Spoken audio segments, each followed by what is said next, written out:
It's Patrik Hutzel from intensivecareathome.com, where we provide tailor-made solutions for long-term ventilated adults and children with tracheostomies, and where we also provide tailor-made solutions for hospitals and intensive care units whilst providing quality services for long-term ventilated adults and children with tracheostomies. Also, otherwise medically complex adults and children at home, including home BIPAP, home CPAP, home tracheostomy care when adults and children are not ventilated, also home TPN. We also provide IV potassium, IV magnesium infusions at home, as well as IV antibiotic infusions at home. We also provide port management, central line management, PICC line management, Hickman's line management, as well as palliative care services at home.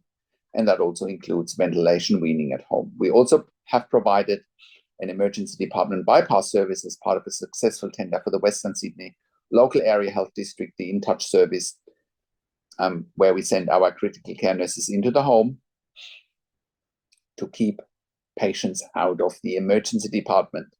So it's gone now beyond intensive care at home. It's also now emergency department at home. So in today's blog, I want to talk about a court case that I found out recently in regards to the NDIS being unlawful of trying to delegate registered nurse work to disability support workers. So the court case is actually from November 2022. And basically what the background of the court case is that the NDIS wanted to approve an NDIS plan for some NDIS participants where they wanted to let disability support workers do registered nurse work, right? That is like flying the airplane with a cabin crew instead of the pilot. Now, obviously the NDIS tribunal ruled in favor of the participants, saying, no, a disability support worker cannot be delegated registered nurse work to them, right? The work that the NDIS was trying to delegate and fund was PEG tube management, pressure area care, also medication management, including insulin management. So reasonably low acuity in the bigger scheme of things, and definitely general registered nurse work.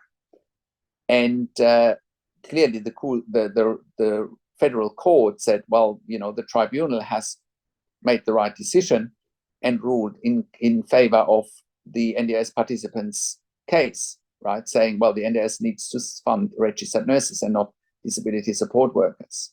Now, you have heard me saying, and here is more context around what we do with intensive care at home and how that ties in here. With intensive care at home, obviously with us sending intensive care nurses into the home for predominantly long-term ventilated adults and children with tracheostomy, the NDIS and other funding bodies at times are trying to delegate intensive care nursing work to disability support workers. That is a recipe for absolute disaster, and patients have died because of it, right? And finally, the courts have acknowledged that, you know, this decision would never be questioned in a hospital, right? In a hospital, it's always registered nurses. Very little work can be delegated to disability support workers or support workers in a hospital. Why would it be any different in the community, right? Why? Because of there's no lobby, or why would it be any different in the community? The framework is the same. A registered nurse is not allowed by their APRA code of conduct and code of ethics to delegate work to disability support workers. It's not within the framework. So the NDIS is basically asking registered nurses to break the law, right? So, which is just not an option, right? They're basically asking us as registered nurses to break the law.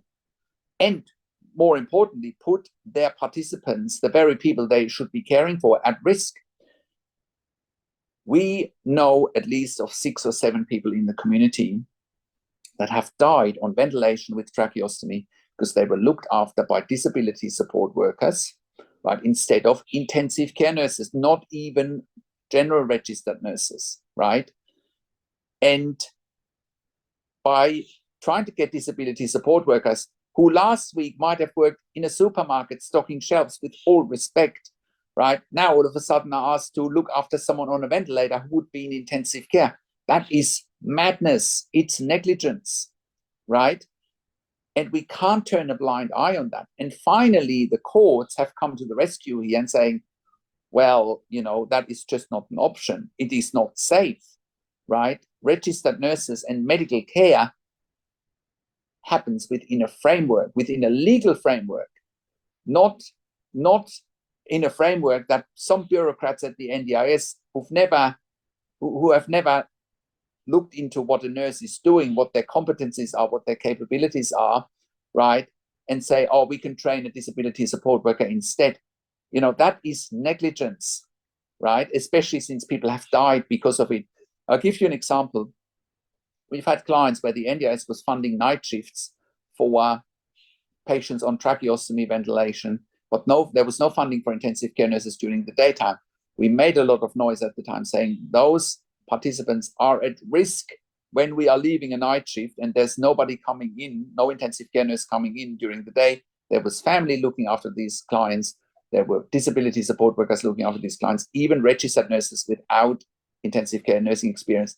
And 4 clients at least passed away during the day because registered nurses without ICU experience, disability support workers, or families could not manage medical emergencies, and those participants died before an ambulance even arrived. Can you imagine that, right? So the NDIS has been grossly negligent in regards to those participants, and now finally the courts put a backstop to it and say enough is enough.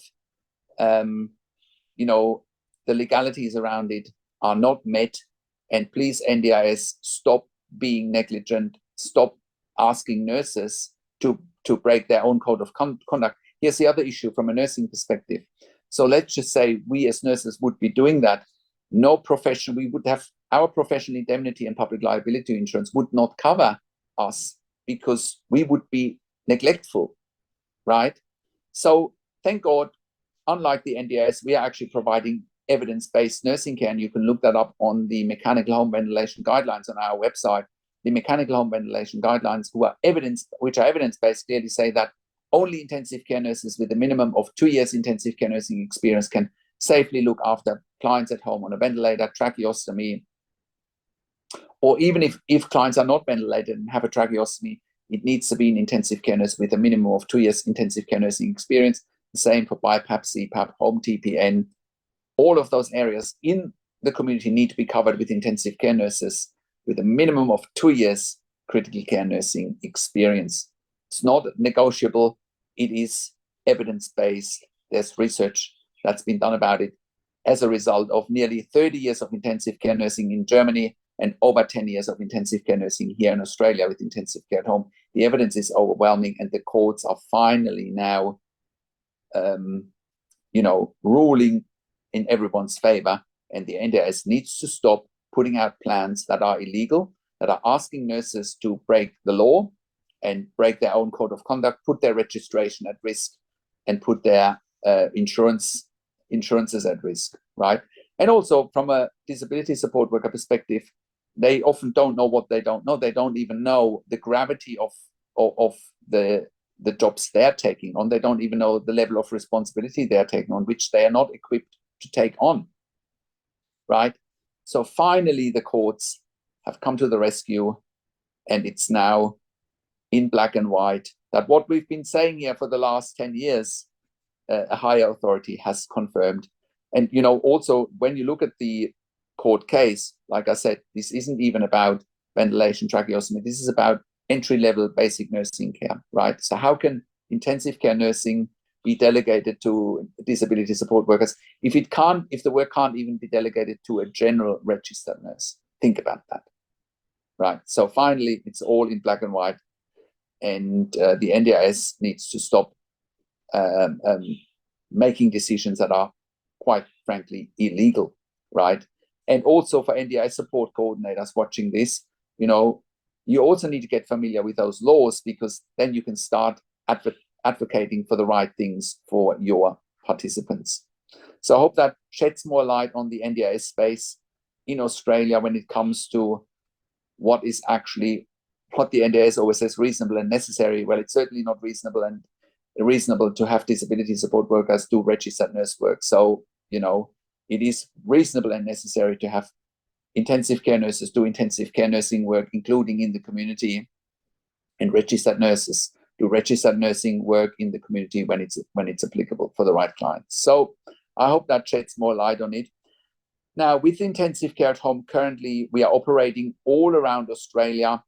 We are in all major capital cities as well as in regional and rural areas. We are an NDIS approved service provider all around Australia. We are a TAC approved service provider and WorkSafe approved service provider in Victoria, iCare in New South Wales, NIISQ in Queensland, as well as a DVA approved service provider all around Australia. We have also received funding through public hospitals, departments of health, as well as private health funds. So reach out to us if you need help. Our website is intensivecareathome.com. Call us on one of the numbers on the top of our website or send an email to info@intensivecareathome.com. And if you are at home already and you have insufficient support, or if you're in ICU and you have a loved one in ICU, or you might be watching this and you're in ICU yourself long-term with the conditions that I mentioned, contact us. We can help you to get out of there. Like I mentioned, we are also sending our critical care nurses into the home to keep emergency departments empty. If you are a hospital executive or an emergency consultant watching this and you have overflow in your ED and you have bed blocks, please contact us. We can help you with that. And if you are an NDIS support coordinator watching this and you're looking for nursing care for your participants for more funding because you don't know how to advocate for nursing care, please reach out to us as well. We can also help you with a specialist NDIS nursing assessment. We also have our own NDIS support coordinator level 2 and level 3. Please reach out to us so we can set you up with the right NDIS support coordinator who also understands how to advocate for nursing care. And if you are a critical care nurse and you're looking for a career change, we want to hear from you as well. If you have worked for a minimum of 2 years in critical care ICU, pediatric ICU, or ED, and you ideally have completed a postgraduate critical care qualification, we want to hear from you. We currently have jobs in Melbourne, Brisbane, Sydney, Albury, Wodonga, in Bendigo, in country Victoria, as well as in Warragul in country Victoria. We want to hear from you. We are looking for critical care nurses who want to complement our team, people who are team players and people who are looking for regular work. We are a service provider that has a tailor-made solution for our clients, which includes regular team members. So we are not an agency. So if you want to come and go, please do not apply. That is not what we do at Intensive Care at Home. We are not an agency. We are a service provider that has a tailor-made solution for our clients. So, and that also leads me to please only apply if you're serious and if you want to make a difference to our clients' life, and if you want regular work, and if you are going to be reliable, because that's what we need here at Intensive Care at Home. And that's also what we stand for here at Intensive Care at Home. And if you are an intensive care specialist or ICU consultant, we are currently expanding our medical team. We want to hear from you as well. If you are an intensive care specialist and you have bed blocks in ICU, I also encourage you to reach out to us as well. We can help eliminate your bed blocks, but more importantly, we can improve the quality of life and quality of end of life for some of your patients, and you won't even pay for it. And if you're a hospital executive watching this, we also want to hear from you because, once again, we can help you eliminate bed blocks in ICU, pediatric ICU, respiratory wards, and ED. And if you're watching this and you're in the UK or in the US and you need help, please reach out to us. We can help you there privately. And once again, our website is intensivecareathome.com, and you can call us on one of the numbers on the top of our website or send us an email to info@intensivecareathome.com. And if you like my videos, subscribe to my YouTube channel for regular updates for intensive care at home, but also for families in intensive care. Click the like button, click the notification bell, share the video with your friends and families, and comment below what you want to see next, what questions and insights you have. I also do a weekly YouTube live that you get notified for if you subscribe to my YouTube channel, and I will be answering your questions live on the show. Thank you so much for watching. This is Patrik Hutzel from intensivecareathome.com, and I will talk to you in a few days. Take care for now.